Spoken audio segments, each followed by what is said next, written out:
வணக்கம். இந்த வீடியோவில் தமிழ் சொல்வளம் அப்படிங்கிற டாப்பிக்லேருந்து தான் பார்க்க போகிறோம். இந்த டாப்பிக்லேருந்து கண்டிப்பாக நம்மளுக்கு வந்து டிஎன்பிஎஸ்சி தேர்வில் 2 அதாவது 1 அல்லது 2 கேள்வி வந்து கண்டிப்பாக கேட்டுடுறாங்க. அதாவது ஒரு கேள்வி இல்லைன்னா 2 கேள்வி கண்டிப்பாக கேட்டுடுறாங்க. அதனால் இந்த டாபிக் ரொம்ப முக்கியம். ஒரு 2 அல்லது 3 தடவை திருப்பி திருப்பி பாருங்கள்.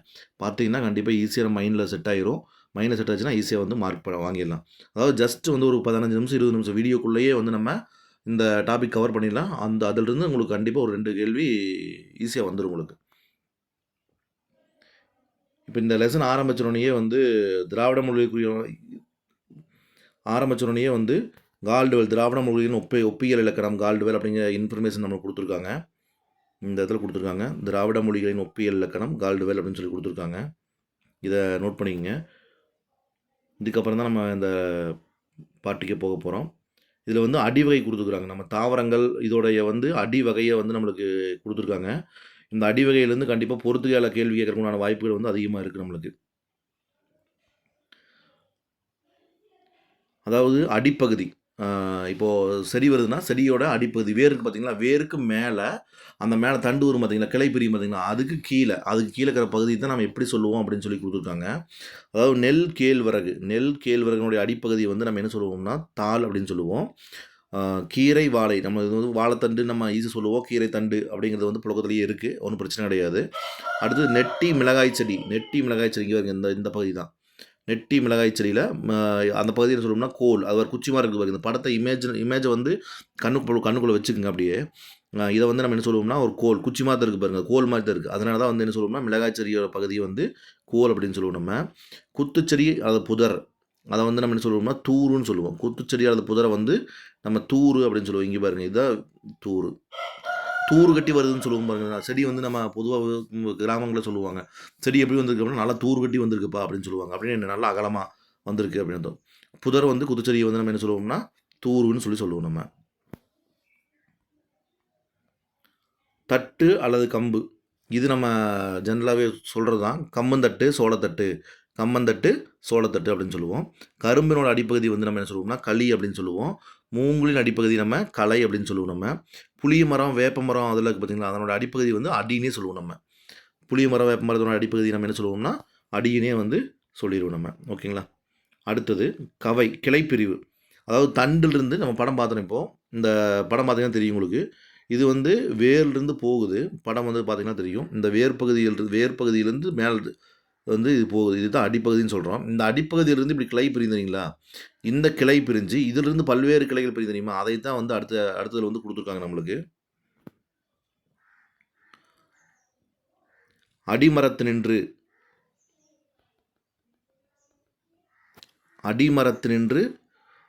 பிரியும் மாபெரும் கிளை, அடிமரத்திலிருந்து பிரியும் மாபெரும் கிளை தான் நம்ம வந்து என்ன சொல்கிறோம்னா கவை அப்படின்னு சொல்கிறோம். இதாவது இது வந்து மரத்தோட வேர்பகுதின்னு வச்சுட்டோம்னா, இது அடிமரம்னு வச்சுட்டோம்னா, இந்த அடிமரத்துலேருந்து இப்படி பிரியும் நம்மளுக்கு.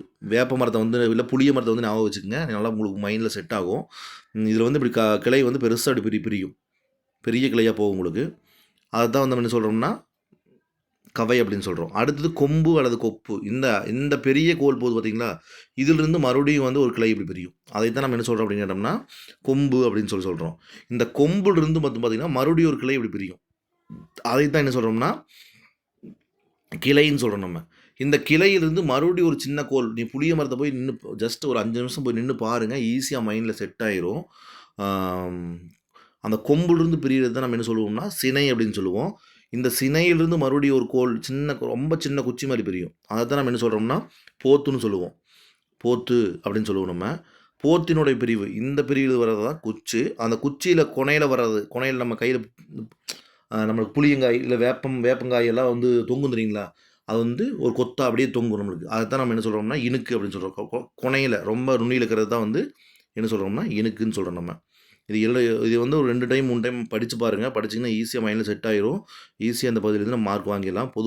அதாவது பொறுத்துகையில் வந்து கேட்கறதுக்கான வாய்ப்பு வந்து அதிகமாக இருக்கும். அதாவது கவை அப்படிங்கிறது வந்து அடிமரத்துலேருந்து பிரிகிறது, கொம்பு அல்லது கொப்பு அப்படிங்கிறது வந்து கிளை, கவையிலேருந்து பிரிகிற கிளை, கொம்புலேருந்து பிரிகிறது வந்து சினை, அடுத்தது வந்து சினையிலேருந்து பிரிகிறதுக்கு பேர் போத்து, போத்துலேருந்து பிரிகிறதுக்கு பேர் குச்சிலேருந்து பிரிகிறதுக்கு பேர் இனுக்கு. சரிங்களா. அடுத்தது காஞ்சு போன பகுதியை வந்து நம்ம எப்படி சொல்லணும் அப்படின்னு சொல்லி கொடுத்துருக்காங்க சொல்வளத்தில். சுள்ளி அப்படின்னு சொல்லுவோம் நம்ம. பொதுவாகவே வந்து இப்போ அந்த காலத்தில் வந்து காட்டுக்குள்ளே வந்து விறகு பொறுக்க போவாங்க. சுள்ளி பொறுக்கிட்டு வரேன் அப்படின்னு சொல்லுவாங்க. சுள்ளி அப்படின்னா என்னங்க, ரொம்ப வெயிட்லெஸ்ஸாக நல்லா காஞ்சு போன குச்சி தான் சுள்ளிம்பாங்க. அது எதுக்கு கொண்டு வருவாங்கன்னா, வீட்டில் கொண்டு வந்து அடுப்பெருக்கி கொண்டு வருவாங்க. அதுதான் வந்து சுள்ளி அப்படின்னு சொல்கிறோம் நம்ம. அடுத்தது அதை விட கொஞ்சம் பெருசாகிறது விறகு பொறுக்க போகிறேன் அப்படிம்பாங்க. சரிங்களா?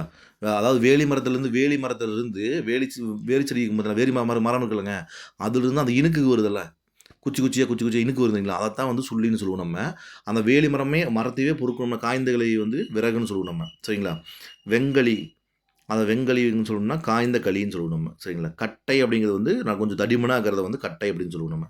கொஞ்சம் தடிமனாக இருக்கிற பகுதியை வந்து நம்ம என்ன சொல்லுவோம்னா கட்டை அப்படின்னு சொல்லுவோம் நம்ம. அடுத்தது இலை வகை. தாவரத்தோட இலை வகை வந்து நம்ம இப்படி சொல்கிறோம் அப்படிங்கிறத கொடுத்துருக்காங்க. அதாவது புளிய மரம், வேப்ப மரத்துடைய இலை இது பார்த்திங்களா, அதை வந்து நம்ம இலைன்னு தான் சொல்லுவோம். புளிய மரத்துக்கு வேப்ப மரத்துக்கு வர இலையை வந்து நம்ம இலைன்னு தான் சொல்லுவோம். நெல் புல்லுடைய இலையை வந்து நம்ம என்ன சொல்லுவோம்னா தாள்னு சொல்லுவோம். நெல் புல்லை வந்து நெல் தாள், புல் தாள் அப்படின்னு சொல்லுவோம் நம்ம. அந்த சோளத்தில் தண்டு பகுதியில் வந்து பார்த்தீங்களா, நம்ம மாட்டுக்கெல்லாம் யூஸ் பண்ணுவோம்ல, அதை வந்து தோகைன்னு சொல்லுவோம் நம்ம. சோளத்தட்டு தட்டில் வர்ற தொல்லி, அந்த தொல்லி வந்து பார்த்திங்கன்னா அதைத்தான் நம்ம என்ன சொல்லுவோம்னா தோகைன்னு சொல்லுவோம். இது பொதுவாக நமக்கு தெரியும். பனையோலை, தென்னையோலை, பனையோலை அப்படின்னு சொல்லுவோம் நம்ம. தென்னையோலை, பனையோலை அப்படின்னு சொல்லுவோம் நம்ம. சொல்கிற பேச்சுவாக்கிலேயே இருக்குது, ஒன்றும் பிரச்சனை கிடையாது நம்மளுக்கு. அடுத்தது காய்ந்த தாளை வந்து என்ன சொல்லுவோம்னா சண்டுன்னு சொல்லுவோம். காய்ந்த தாளை சண்டுன்னு சொல்லுவோம். காய்ந்த இலையத்தை சருகுன்னு சொல்லுவோம். காய்ந்த இலைய சருகுன்னு சொல்லுவோம். பொதுவாக வந்து இந்த பெரிய வெங்காயம், சின்ன வெங்காயம்லாம் போட்டிருக்கோம்லங்க, அந்த தாள் வந்து காய்ஞ்சிருக்கும் பார்த்தீங்களா, அதை வந்து நல்லா சொல்லுவாங்க. காய்ந்த இலையை வந்து சருகாயிருச்சு அப்படிம்பாங்க. சருகுட்டு வந்துருச்சுப்பா அப்படிம்பாங்க. அதை திங்க் பண்ணி யோசிச்சு வச்சுக்கோங்க. அடுத்தது கொழுந்து வகையில் பார்த்தீங்கன்னா துளிர். ஃபஸ்ட் எடுத்து வந்து ஒரு விதை போட்டிருக்கணும், விதையிலேருந்து வேர்பகுதி வந்தோம் மேலே துளிர் விடுது அப்படின்னு சொல்லுவோம்லங்க. இப்போ தான் விதை வந்து துளிர் விடுது, கொஞ்சம் வந்திருக்குது, முளை கட்டி மேலே வந்திருக்குது அப்படின்னு சொல்கிறது தான் வந்து துளிர் அல்லது தளிர்னு சொல்லுவோம். அது எதுக்கு சொல்லுவோம்னா நெல், புல் முதலியவற்றின் குழந்தை வந்து அப்படி சொல்லுவோம் நம்ம. சரிங்களா? அடுத்தது முறி அல்லது கொழுந்து அப்படிங்கிறது புளி மரத்தில் வேப்பம் கொழுந்து பிடிச்சிட்டு பிடிங்கிட்டு வாங்க. ஏதாச்சும் நம்ம வீட்டில் வந்து ஏதாச்சும் ஒரு சின்ன ஒரு காயமோ இல்லை ஒரு புண்ணோ வந்துருச்சு அப்படின்னா வேப்பம் கொழுந்து பிடிச்சி வந்து மஞ்சள் வச்சு அரைச்சி போட்டோம்னா சரியாக போயிடும்னு சொல்லுவாங்கல்ல, வெங்காயம் வச்சு அரைச்சி போட்டால் சரி. அது வந்து கொழுந்து, வேப்பங்கொழுந்து, புளியங்கொழுந்து அப்படின்னு சொல்லுவோம் நம்ம. சோளம் வந்து கரும்பெல்லாம் வந்து நம்ம என்ன சொல்லுவோம்னா குருத்துன்னு சொல்லுவோம் நம்ம. சோளம், கரும்பு, தென்னை, பனை. இது பொதுவாகவே நம்ம யூஸ் பண்ணுறது தான். குருத்தில் வந்து தென்னை மரத்தில் வந்து குருத்து நோய் வந்துருச்சு, குருத்து கருகிருச்சுனாலே தென்னை மரங்க காஞ்சு போயிடும். பனை மரத்துக்கும் அதே தான். ரெண்டுமே தென்னை மரத்துக்கு பனை மரத்துக்கு ரெண்டும் பார்த்திங்கன்னா ஒரே மாதிரி தான் இருக்கும். அதை குருத்துன்னு தான் சொல்லுவோம். சோளம் அப்படி தான், கரும்பு அப்படி தான் சொல்லுவோம் நம்ம. சோளமெல்லாம் வந்து பார்த்திங்கன்னா பொதுவாக இப்போ தான் குருத்து இருக்குதுப்பா, மாடுகளை மேய விடக்கூடாது அப்படின்னு சொல்லுவாங்க. கிராமத்தில் வந்து சொல்லுவாங்க. அவங்க அது வந்து ஈஸியான சொற்றொடரை யூஸ் பண்ணுறத நம்ம அறிக்கொடுக்கா. அடுத்தது கரும்போட நுனிப்பகுதி தான் கொழுந்தாடை அப்படின்னு சொல்லுவோம். கரும்போட நுனிப்பகுதி கொழுந்தாடை. ஞாபகம் வச்சுட்டே இருங்க. ஒரு 2, 3 டைம் திரும்ப சொல்லுங்கள். கரும்போடைய நுனிப்பகுதி கொழுந்தாடை, கரும்புடைய நுனிப்பகுதி கொழுந்தாடை, கரும்புடைய நுனிப்பகுதியை கொழுந்தாடைன்னு நம்ம சொல்லுவோம் அப்படின்னு சொல்லி ஒரு 2, 3 டைம் வந்து சொல்லிட்டு இருந்தீங்கன்னா ஈஸியாக வந்து நம்மளுக்கு மைண்டில் செட் ஆயிரும். அடுத்தது வந்து பூவினுடைய நிலைகளை சொல்லிக்கிறாங்க. பூவினுடைய நிலை, ஒரு பூ வந்து ஸ்டார்ட் ஆகுது பார்த்திங்கன்னா அதை வந்து அரும்புங்கிறோம். மல்லிகைப்பூ ஞாபகம் வச்சுன்னா உங்களுக்கு வந்து இது ஈஸியாக ஞாபகம் வந்துடும். அரும்பு, பூவின் தோட்ட நிலை வந்து அரும்புன்னு சொல்கிறோம். பூ விரிய தொடங்குற இடத்துல வந்து நம்ம என்ன சொல்லுவோம்னா போதுன்னு சொல்கிறோம். பூ வந்து லைட்டாக மொட்டு மாதிரின்னு சொல்லுவோம் தெரியுங்களா, கொஞ்சம் வந்துக்கிறது, அதை வந்து நம்ம என்ன சொல்லுவோம்னா போதுன்னு சொல்லுவோம். அடுத்தது பூவினுடைய மலர்ந்த நிலையை தான் நம்ம என்ன சொல்கிறோம்னா மலர். பூவோட மலர்ந்த நிலை தான் மலர் அப்படின்னு சொல்கிறோம் நம்ம. அடுத்தது பூ வந்து மரச்செடியிலேருந்து பூ கீழே விழுது பார்த்தீங்களா, அதைத்தான் வந்து வி அப்படின்னு சொல்கிறோம். பூ வந்து மரத்துலேருந்து கீழே விழுந்து கிடக்கிற நிலையை, உலர்ந்து கிடக்கிற நிலையை தான் நம்ம வீன்னு சொல்கிறோம். இதே அந்த கீழே கிடக்கிற பூ வந்து வாடி போயிடுச்சு அப்படின்னா அதை வந்து செம்மல் அப்படின்னு சொல்கிறோம் நம்ம. கீழே வாடி போயிடுச்சு அப்படின்னா அந்த நிலையை வந்து நம்ம செம்மல்னு சொல்கிறோம். அடுத்ததாக பார்த்திங்கன்னா பிஞ்சு வகையில் வந்து நம்ம எப்படி சொல்லணும் அப்படின்னு சொல்லி கொடுத்துருக்காங்க. பூவோடு கூடிய இளம்பிஞ்சு தான் வந்து வந்து பூம்பிஞ்சு அப்படின்னு சொல்லுவோம் நம்ம. பூம்பிஞ்சுன்னு சொல்லுவோம். இளம் காயை வந்து பிஞ்சுன்னு சொல்லுவோம். அதாவது பூவோடு கூடிய இளம்பிஞ்சு தான் பூம்பிஞ்சுன்னு சொல்கிறோம். இளம் காய் இது பார்த்திங்கன்னா அதை வந்து பிஞ்சுன்னு சொல்லுவோம். இது நம்ம ஜென்ரலாக யூஸ் பண்ணுறது தான் மாவடுங்கிறது வந்து நம்ம யூஸ் பண்ணிகிட்டே இருக்கிறது தான். பலாமூசு இதுவும் நம்ம யூஸ் பண்ணுறது தான். கவ்வை, வந்து பிஞ்சை வந்து நம்ம என்ன சொல்லுவோம்னா கவ்வை அப்படின்னு சொல்லுவோம் நம்ம. பிஞ்சு வந்து இது எல்லாம் வந்து நம்ம அதிகமாக இப்போ பல புழக்கத்தில் யூஸ் பண்ணுறதில்ல, கடையில் தான் வாங்கிக்கிறோம் நம்ம. கிராமங்களில் வேணால் ஒரு சில பக்கம் யூஸ் பண்ணுவாங்க. அதைத்தான் நம்ம என்ன சொல்கிறோம் பிஞ்சை வந்து கவ்வை அப்படிங்கிற நம்ம. குறும்பை, அதாவது தென்னை மரம், பனை மரத்தில் வர்ற இளம் இளம் அது வருது இல்லைங்களா? அதாவது நம்ம என்ன சொல்லுவோம்னா, அந்த தென்னை மரத்தில் வந்து டக்குன்னு எனக்கு வரமாட்டேங்குது. அந்த தென்னை மரத்தில் வர்றத தான் வந்து நம்ம என்ன சொல்லுவோம்னா, குறும்பை அப்படின்னு. குறும்பைன்னு நமக்கு தெரியும், பார்த்துருப்போம். சின்ன வயசில் வந்து சிறு சிறுசா கையில் எடுத்து வீசி வீசி விளையாடுவோம்ல, அதுதான் வந்து குறும்பை அப்படின்னு சொல்கிறது நம்ம. அடுத்தது வந்து முட்டுக்குறும்பை அப்படின்னா, அந்த குறும்பையே கொஞ்சம் பெருசாக இருக்கும். ஒரு கையில் பிடிக்கிற அளவுக்கு. அதாவது இளநீர் நமக்கு தெரியும். நம்ம எல்லாமே பொதுவாக யூஸ் பண்ணுறது தான். இளநீருக்கு முந்தைய நிலை. இன்னும் இன்னும் ஒரு ஒரு 15 நாள் 20 நாளைக்கு முன்னத்த நாளைக்கு தான் நம்ம என்ன சொல்கிறோம்னா, முட்டுக்குறும்பை அப்படின்னு சொல்கிறோம். இளநீர் அப்படின்னா தெரியும், வழுக்கை. நம்ம சாப்பிட்றது தான். வழுக்கைன்னு சொல்லுவோம். நம்ம பொதுவாக போய் கடையில் போய் ஒரு வழுக்கை விற்கிறவங்க, இளநீர் விற்கிறவங்க நல்லா வழுக்கையாக கொடுங்க, அது தோண்டி சாப்பிட்றது நல்லாயிருக்கும் அப்படின்னு சொல்கிறோம் பாருங்க. அதுதான் வந்து முற்றாத தேங்காய். இளநீருங்கிறதுனா முற்றாத தேங்காய். நுழாய் அப்படின்னா இளம் பாக்கு. நுழாய் அப்படின்னா இளம் பாக்கு. கருக்கல் அப்படின்னா இளநெல். கருக்கல் அப்படிங்கிறது இளநெல். வாழை கச்சல். வாழை கச்சல். சரிங்களா? வாழை கச்சல். அடுத்தது வந்து பார்த்திங்கன்னா குலை வகை கொடுத்துருக்காங்க. குலை, இந்த குலை வகை கொடுத்துருக்காங்க. இது வந்து அவரை, துவரை, இதனோட குலையை வந்து நம்ம என்ன சொல்லுவோம்னா கொத்து அவரைக்காய் பிடிச்சிருக்குது அப்படின்னு சொல்லுவோம் நம்ம. முந்திரி முந்திரி முந்திரி குலை குலையா முந்திரிக்கா அப்படின்னு சொல்லி நம்ம பாட்டு படிச்சிருக்கோம்ல, அதை ஞாபகம் வச்சுக்கோங்க. அடுத்தது வாழைக்குலை. இது வந்து வாழைத்தாருன்னு நம்ம சொல்லுவோம். நம்ம எல்லாமே பொதுவாக யூஸ் பண்ணுறது தான் இது. வாழைத்தாரு. கேழ்வரகு, சோளம் இதெல்லாத்தையும் என்ன சொல்லுவோம்னா நம்ம கதிர்னு சொல்லுவோம். கேழ்வரகு, இதெல்லாத்தையுமே கதிர்னு சொல்லுவோம். நெல், திணை, இதனுடைய கதிரை வந்து நம்ம என்ன சொல்லுவோம்னா குரல், அல்லது இதுதான் நம்ம ஞாபகம் வைக்க வேண்டியது. குரல் அப்படின்னு சொல்லுவோம் நம்ம. நெல், திணை இதனோட கதிரை வந்து நம்ம குரல் அப்படின்னு சொல்லுவோம். வாழைத்தாரோட ஒரு பகுதி வந்து சீப்பு. நம்ம கடையில் போய் நம்ம வாங்குவோம். ஒரு சீப்பு வாழைப்பழம் கொடுங்க அப்படின்னு சொல்லி கேட்போம். அதெல்லாம் பிரச்சனை இல்லை. இதில் இந்த டாப்பிக்கில் வந்து நம்மளுக்கு கொஞ்சம் கஷ்டமானதுன்னா ஒரே ஒன்று தான், அதிகமாக யூஸ் பண்ணாதது. நெல், திணை இதனுடைய கதிரை வந்து நம்ம எப்படி சொல்லுவோம்னா குரல் அல்லது அழகுன்னு சொல்லுவோம். குரல் அல்லது அழகு. ஒரு 2 அல்லது 3 தடவை வந்து திரும்ப திரும்ப சொல்லுங்கள். சொல்லி பாருங்கள். சொல்லி பார்த்தீங்கன்னா தான் உங்களுக்கு மைண்டில் செட் ஆகும். அடுத்தது பார்த்திங்கன்னா கெட்டுப்போன காய்கனி வகை. கெட்டுப்போன காய்கனி வகை. அதாவது சோம்பல் அப்படின்னு எதை சொல்லணும்னா, நுனியில் வந்து சுருங்கி போன காய். நுனியில் ஒரு மாங்காய் எடுத்துக்கங்க. மாங்காயில் நுனியில் மட்டும் சுருங்கி போச்சுன்னா அதுக்கு பேர் சோம்பல். சரிங்களா? சுருங்கிய பழம், மாம்பழமே சுருங்கி கிடக்கும், வத்தி கிடக்கும், பார்த்தீங்கன்னாலே தெரியும் உங்களுக்கு. அந்த மாதிரி இருந்துச்சு அப்படின்னா சிவியல்னு சொல்லுவோம் நம்ம. புழு, பூச்சி, இது சொத்தை அப்படின்னா நமக்கு தெரியும். இப்போ ஏதாச்சும் புழுவோ பூச்சியோ கடிச்சு கரையேன்னு நமக்கு பார்த்தாலே இது தெரியும். அதை வந்து ஈஸியாக நம்ம ஐடென்டிஃபை பண்ணிக்கலாம். சொத்தை அப்படின்னா புழு, பூச்சி அரித்தது. சுருங்கிய பழத்தை வந்து சிவியல்னு சொல்லுவோம். நுனியில் சுருங்கி இருந்துச்சுன்னா அதுக்கு பேர் சோம்பல்னு சொல்லுவோம். சூட்டுனால் இப்போ படுத்துச்சுன்னா நமக்கு தெரியும் வெம்பல். இப்போ தக்காளி செடியில் தக்காளி காயெல்லாம் வருதுன்னு நம்ம பார்த்துருப்போம். தக்காளி காய் பறிக்கிறப்போ அதாவது வெம்பி போச்சு அப்படிம்பாங்க. வெயிலோட தாக்கம் அதிகமாக இருந்துச்சுன்னா வெம்பி போச்சு அப்படிம்பாங்க நம்ம. குழுத்த பழம் வந்து நம்ம என்ன சொல்லுவோம்னா அழியல்னு சொல்லுவோம். குழுத்த பழத்தை அழியல்னு சொல்லுவோம். குழுத்து நாரிய பழத்தை அழுகல்னு சொல்லுவோம். இந்த வேர்டு நோட் பண்ணிக்கங்க. நாரிடுச்சுன்னா தான் அதுக்கு பேர் அழுகல். குழுத்து இருந்துச்சுன்னா அதுக்கு பேர் அழியல். அதுக்கு அடுத்த ஸ்டேஜ் தான் குழுத்து நாரிய பழத்தை வந்து அழுகல்னு சொல்லுவோம்.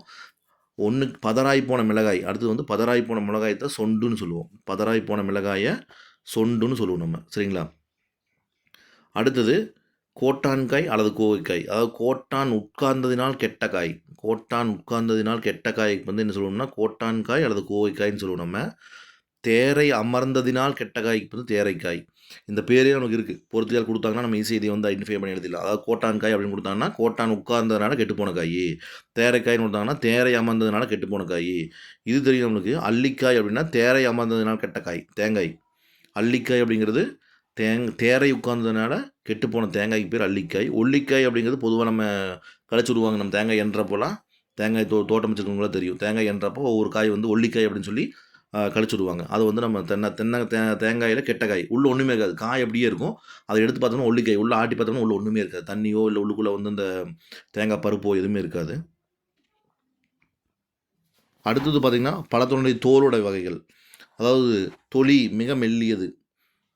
நம்ம வந்து தொல்லின்னு சொல்லுவோம் நம்ம. சரிங்களா? நம்ம பேச்சு வழக்கில் வந்து தொல்லி அப்படின்னு சொல்லுவோம். தொலின்னா மிக மெல்லியது.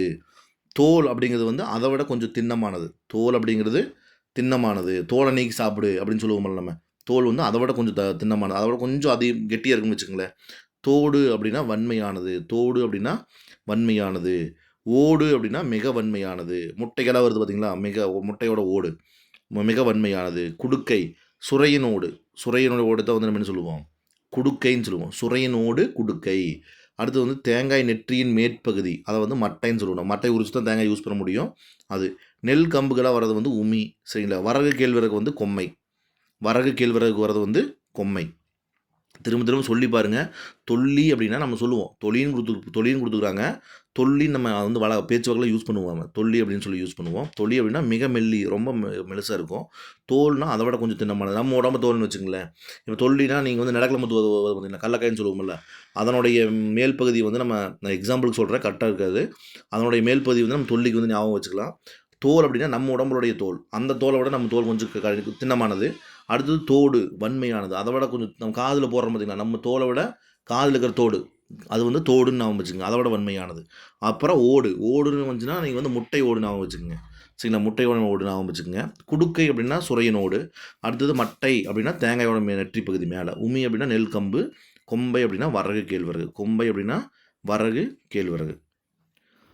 அடுத்தது பார்த்திங்கன்னா தானியங்களுக்கு வழங்கும் சொற்கள். ஒவ்வொரு தானியத்தை நம்ம எப்படி சொல்லுவோம், அதாவது அதை வந்து நம்ம வச்சுக்கிறோம் பார்த்திங்களா, அதை வச்சு நம்ம எப்படி சொல்லுவோம் நம்ம அப்படின்னு கொடுத்துருக்காங்க. புல், அதாவது நெல், புல், கம்பு. சரிங்களா? இது எல்லாம் எப்படி சொல்லுவோம்னா கூலம்னு சொல்லுவோம்.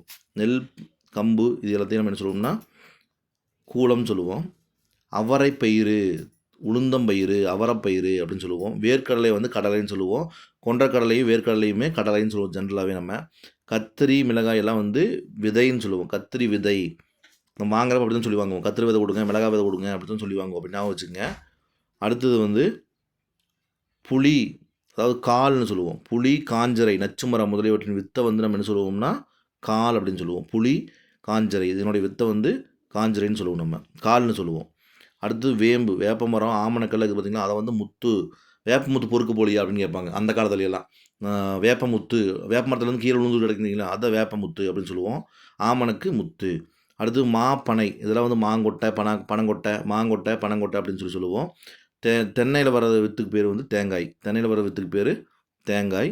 அடுத்தது முதிரை, அவரை தூரை எல்லாம் வந்து முதிரை அப்படின்னு சொல்லுவோம். நம்ம ஞாபகம் வச்சுக்கோங்க. அவரை துவரை அப்படின்னு, அவரை துவரை அப்படின்னா முதிரை அப்படின்னு அர்த்தம். அவரை துவரை முதிரை, அவரை துவரை முதிரை அப்படி சொல்லிக்கங்க. ஒரு 2-3 டைம் சொன்னீங்கன்னா உங்களுக்கு ஈஸியாக வந்து மைண்டில் செட் ஆகிக்கும்.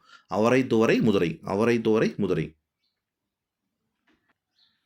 அடுத்தது இளம் பயிர் வகை கொடுத்துருக்காங்க. இளம் பயிர் வகை நாற்று, நெல், கத்திரி இது எல்லாத்தையுமே நாற்று, நெல்ல நாற்று, கத்திரி நாற்று அப்படின்னு சொல்லுவோம் நம்ம. மாங்கன்று, புளியங்கன்று, வாழைக்கன்று அப்படின்னு சொல்லுவோம் நம்ம. அடுத்தது வாழை நிலை குருத்து, வாழை குருத்துன்னு சொல்லுவோம். வாழையின் குருத்து அப்படின்னு சொல்லுவோம் நம்ம. தென்னை மரத்தோடைய இளநிலை வந்து தென்னம்பிள்ளை அப்படின்னு சொல்லுவோம். தென்னை மரத்துடைய நம்ம வாங்குறது வந்து தென்னம்பிள்ளை அப்படின்னு சொல்லுவாங்க.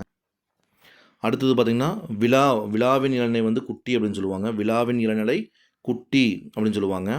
அடுத்தது பனையின் இளநிலை வந்து இது ஞாபகம் வச்சுக்கோங்க, கொஞ்சம் வித்தியாசமாக இருக்குது. பனையின் இளநிலை வந்து மடலி அல்லது வடலி, நாம் வந்து யூஸ் பண்ணதில்லை. பனையின் இளநிலை வந்து மடலி அல்லது வடலி அப்படின்னு சொல்லுவோம். பனைமரத்துடைய இளநிலை வந்து மடலி அல்லது வடலின்னு சொல்லுவோம். நெல், சோளம் முதலியவற்றின் பசும்பயிரை வந்து பைங்கூல் அப்படின்னு சொல்லுவோம். கொஞ்சம் வளர்ந்து நிற்கும் பார்த்தீங்களா, அதை தான் பசும்பயிரை வந்து பைங்கூல் அப்படின்னு சொல்லுவோம் நம்ம. ஓகே நண்பர்களே, இது வரைக்கும் சொன்ன எல்லா விஷயமும் உங்களுக்கு புரிஞ்சிருக்கும்னு நினைக்கிறேன். இந்த வீடியோவை மறக்காமல் 2 அல்லது 3 முறை பாருங்கள். ஈஸியாக மைண்டில் செட் ஆயிரும். மைண்டில் செட் ஆயிடுச்சுன்னா கண்டிப்பாக வந்து இதுலேருந்து குறைஞ்சது ஒரு கேள்வியாவது கேட்பாங்க. இல்லைன்னா நம்மளுக்கு வந்து லக் இருந்துச்சுன்னா கண்டிப்பாக 2 கேள்வி கேட்பாங்க. ஈஸியாக வந்து இந்த பகுதியிலேருந்து தமிழ் சொல்வளம் அப்படிங்கிற பகுதியிலேருந்து நம்ம ஈஸியாக வந்து மார்க் வாங்கிடலாம். இது 10ஆம் வகுப்பு பாடப்புத்தகத்திலேருந்து தான் இந்த தகவல் எடுத்துருக்கோம் நம்ம. இந்த வீடியோ பார்த்தவங்களுக்கு மிக்க நன்றி.